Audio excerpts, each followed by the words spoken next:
Hello everybody, how have you guys been doing, and welcome back to our channel How to Guide, where we post guide videos. And in today's video I'm going to be showing you guys how you guys can remove your phone number from TikTok. So TikTok has rolled a new update out through which you guys can unlink your phone number. In the past you didn't have this feature, so you couldn't unlink your number, but right now you can do it. Alright, so follow the step which I'm going to be showing you. But before that, if you guys are new to our channel How to Guide, then don't forget to hit the like and subscribe to our YouTube channel for future videos like this, and make sure to update your TikTok to the latest version, otherwise you're not going to get these options. Alright, so after updating your TikTok, open your TikTok and click on profile at the bottom of your screen, and at the top right corner of your screen you can see the three dot. Click on it and go on versus setting and privacy, and over here you want to go on versus manage accounts, and over here you can see phone number, so click on phone number.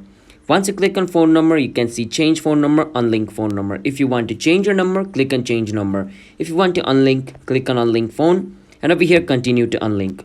And over here a 6-digit code is going to be sent to your phone, so you need to wait for some time until you receive it. So I just received it, so if I type the code over here, then on the next step my number will be removed. So right now I don't want to remove my number, so I'm not going to go on the next step. But if you want to, you have to type the code and then your number will be removed or unlinked from your TikTok. Just remember this: once you unlink your phone number, you cannot log in into a TikTok account again using that phone number, or you cannot recover your account if you lose the password of your account using that phone number. Alright, so you need to keep that in mind as well. So yeah, that's how you guys can remove your phone number from TikTok. So if you guys found our video helpful, then don't forget to hit the like and subscribe to our YouTube channel How to Guide. See you guys next time. Bye bye.